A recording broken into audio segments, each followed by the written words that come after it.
है। आप विविधता की रिस्पेक्ट के बारे में बात करते हैं, लेकिन राहुल गांधी और सिर्फ राहुल गांधी नहीं, स्टालिन, केसीआर, महबूबा, ममता सब कहते हैं कि आपकी पार्टी जो है उस विविधता को रिस्पेक्ट नहीं करती, इसलिए चाहे बंगाल हो या आंध्रा, तमिलनाडु, केरला और कश्मीर, इन सभी राज्यों में बीजेपी कहीं घुस भी नहीं सकती है, सरकार बना नहीं सकती है, क्योंकि एक सेंट्रिस्ट, एक स्ट्रांग व्यू पॉइंट वाली पार्टी है जो रीजनल एस्पिरेशंस को नहीं समझती। पहली बात ऐसी है कि भारतीय जनता पार्टी एक ऐसी पार्टी है जिसका ये मत है कि देश के विकास के लिए हमें रीजनल एस्पिरेशंस को एड्रेस करना ही चाहिए।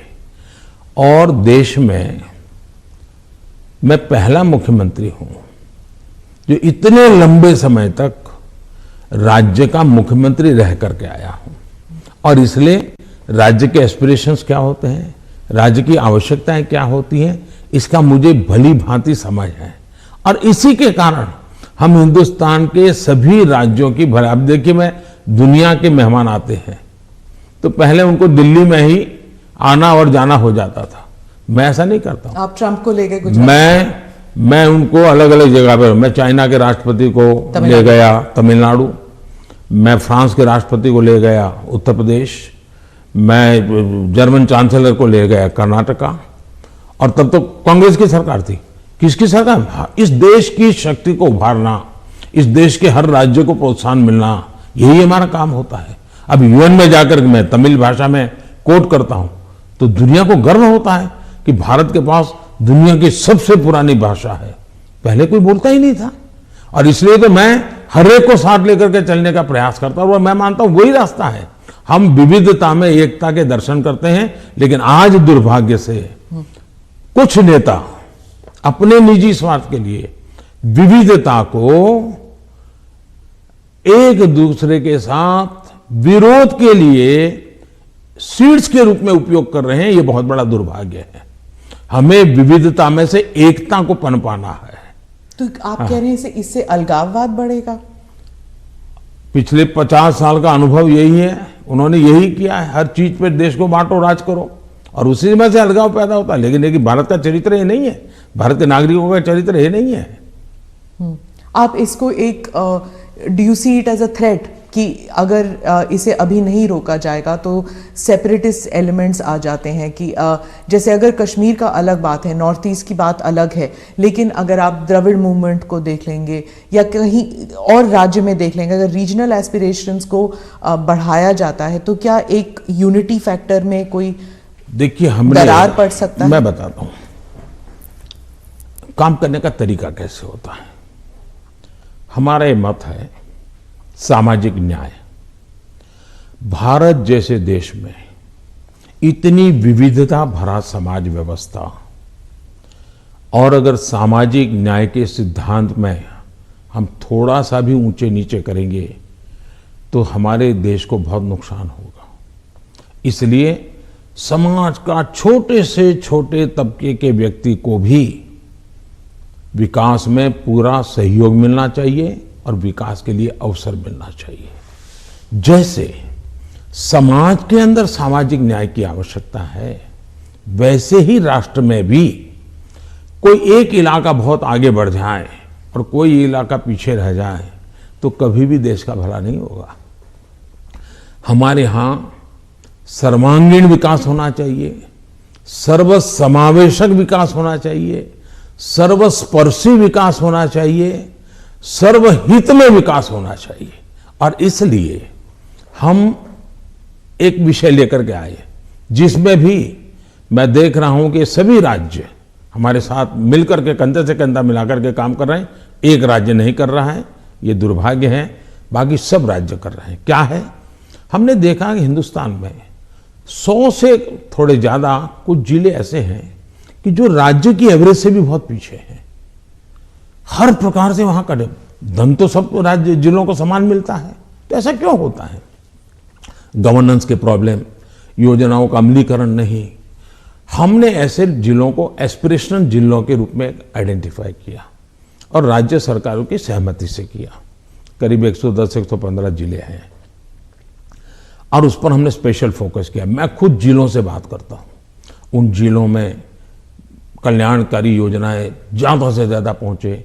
मैं राज्य सरकारों को प्रार्थना करता हूँ कि वहाँ यंग अफसरों को लगाइए, IAS अफसरों को, प्रमोटेड अफसरों को या रिटायर्ड एज वाले लोगों को वहाँ मत भेजिए, यंग लोगों को लगाइए। और मैंने देखा कि सभी राज्यों ने मेरी इस बात को माना, यंग अफसरों को लगा।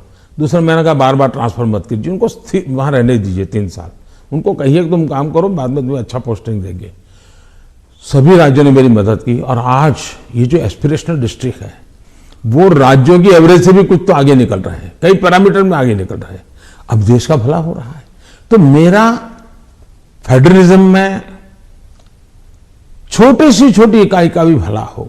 अब जैसे ऑप्टिकल फाइबर नेटवर्क हिंदुस्तान के हर गांव में जाना चाहिए। हम लगे हैं, पैसे लगा रहे हैं, पूरी ताकत लगा रहे हैं। क्यों? हमें तो पूरे देश को ऊपर लाना है। यही तो रीजनल एस्पिरेशंस को एड्रेस करने का हमारा तरीका है। ये बात चलती है कि ये मोदी दी एडमिनिस्ट्रेटर है। अब अगर आप मोदी द पॉलिटिशियन के बारे में बात करूं तो जो पोलराइजेशन हमारे सोसाइटी में है वो हर इलेक्शन में उभर कर आती है, जाति के नाम पर हो या धर्म के नाम पर हो। कोई ना कोई किस्सा जरूर हो जाता है इलेक्शन से पहले। तो मोदी दी एडमिनिस्ट्रेटर आपने बता दिया आपने क्या क्या किया है, मोदी द पॉलिटिशियन नहीं कर पाया है अभी तक। पहली बात है कि भारतीय जनता पार्टी, उसका मंत्र है सबका साथ, सबका विकास, सबका विश्वास और सबका प्रयास। हमने हमारे इन सिद्धांतों को कभी बदला नहीं है। आपने मेरे मुंह से सैकड़ों बार इसको सुना होगा और मैं तो देख रहा हूं इन दिनों दुनिया के देश भी मेरे इस वाक्य का अपनी भाषा में ट्रांसलेशन करके सुनाते हैं कि मोदी इन सिद्धांतों पर काम करते हैं। और इसलिए हम मानते हैं कि सबका साथ यही हमारा मंत्र रहा, हम करते हैं। समाज व्यवस्था तो है ही है, इसको तो कोई नकार नहीं सकता है। लेकिन हैरानी तब होती है जब मैं देख रहा हूं मीडिया में हम समाज को कोई दबा कुचला वर्ग हो उसकी चिंता हमको करनी चाहिए, क्यों नहीं करनी चाहिए। लेकिन